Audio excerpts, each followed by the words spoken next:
Megan Thee Stallion sat down with Michelle Obama and her brother Craig Robertson last week for their IMO podcast. And if you work in comms like I do, then this interview was full of communication lessons. From if you are sitting down with the Stallion or trying to get people to read your intranet post or attend your event, this interview followed the same rules. Hey everybody, welcome back to my channel. I'm Simone and you're Sipping with Simone. In this interview, I'll be breaking down 4 scenarios that includes a moment from the interview, a communications principle, and a work example. So, if you like me, then you probably already lived it. So, let's get into it. For some context, like I said, this interview was Michelle Obama and her brother Craig Robertson sitting down with Meg Thee Stallion, right? They didn't do it as a press junket. They really did it like an interview. Now, for one, I do love them both. I feel like they balance each other out on this podcast. But in general, Michelle Obama, she has a really inviting personality and she makes you want to just talk to her, all right?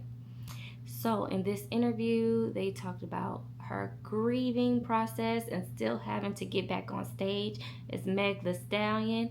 She talked about her mental health and how she had to kind of, delete some apps off her phone so she can get her mental health back. Redefined what, in my opinion, and I'll make this case later, how black women are made to show up as a strong black woman. And what I really appreciated about this interview is that Michelle and Craig, they weren't interrogating her. They were just talking to her, making her feel comfortable. So more flowed out. So in part of this interview, Megan spoke about grieving her mother and then not having the luxury to kind of, figure out her feelings in private, because at the snap of a finger, she had to turn back into Meg Thee Stallion because she's a performer. Let's just imagine Megan, instead of a superstar, she was a corporate leader, right? She acknowledged to us, the public, when her mom passed. She did tell us that her mom passed, right? Scared, she was vulnerable. And I think as a leader or as a comms person writing for your leader, that's something that you need to make sure shows. You need to acknowledge what's happening. For example, think about a time that maybe your organization went through a major layoff, right? Your leader has to acknowledge it. It makes them seem vulnerable, but it also builds trust. And as a leader, you want your staff, your employees to trust you because you're steering the ship. Point is, she reframed tired as a value. So just in general, obviously Megan is black. Obviously Michelle Obama is black. And so they kind of spoke about, the strong black woman.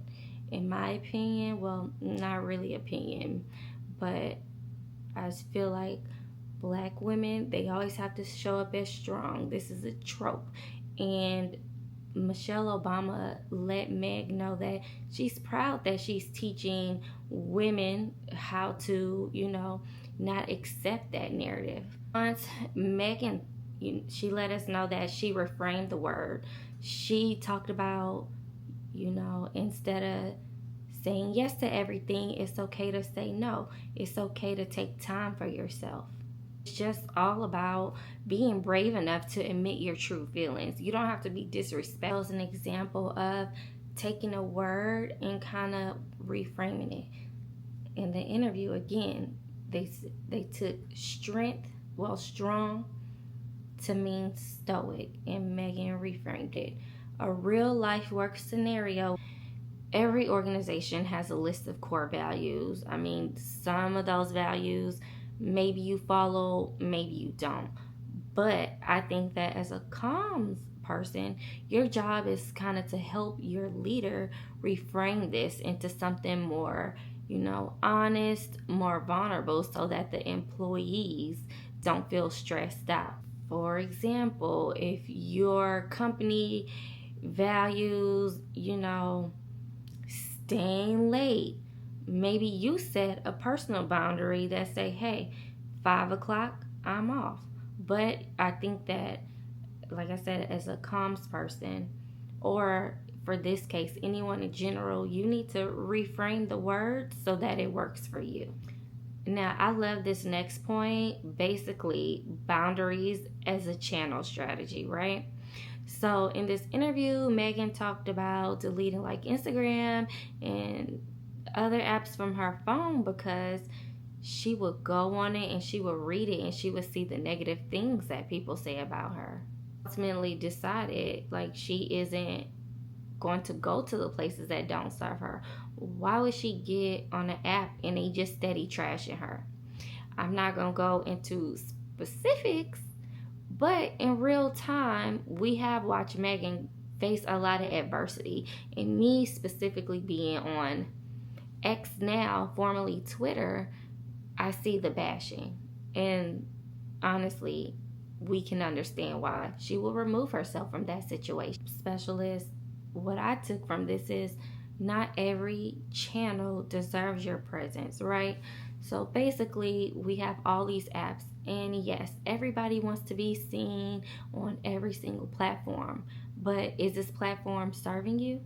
Is your audience there? You need to meet your people where they are. Your audience may be on LinkedIn versus Instagram. So it's no point of wasting your time putting all this energy into Instagram when you could be building trust and engagement with your audience on LinkedIn. Lastly, the interview style matters, right? I kind of talked about this in my intro, but this was a sit down with Michelle Obama and her brother Craig Robertson. It was so warm. They were inviting to her.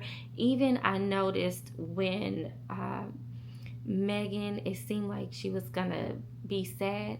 Craig paid attention and he automatically changed the subject, asking her like, "Hey, how can he be a hottie?" Again, format matters. How you reach your people matters.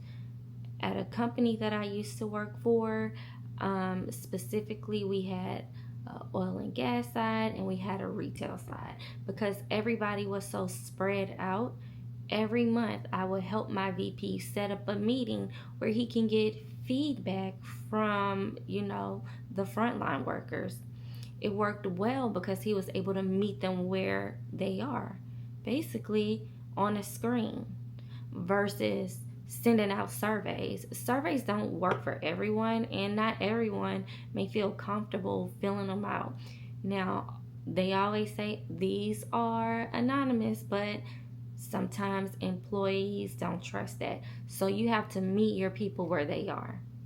Recap everything I said. 1, make sure that you are acknowledging what is happening. 2, reframe the way you internalize your core values of your company. 3, you don't need to be on every single platform. Pick the few that your audience will be at and focus on that. And lastly, the format matters. Pop culture is always giving us lessons in media or comms or whatever. I will try to come and, give my take on it. If you like this video, like it, subscribe, leave a comment. What principles do you follow as a comms leader? And yeah, just overall, let me know your thoughts on the IMO podcast interview with Meg the Stallion. I thought it was great. I thought it was lighthearted. There were things that I thought Michelle Obama and her brother did well. Something that I left out, but they talked about Broadway, but they didn't really go into why she left. So just making her feel comfortable. It was a lighthearted, interview, and it was good. And I love that Michelle and Craig, they have a warm and inviting personality. And I really wonder, since Michelle Obama and Oprah are, very cool, I wonder if she calls her up and be like, "Hey, you got any tips? Because sometimes when I'm listening to her podcast, well, to their podcast, I'm like, dang, this is something Oprah would do. But yeah, let me know your thoughts in the comments, and I'll see you next time. Bye.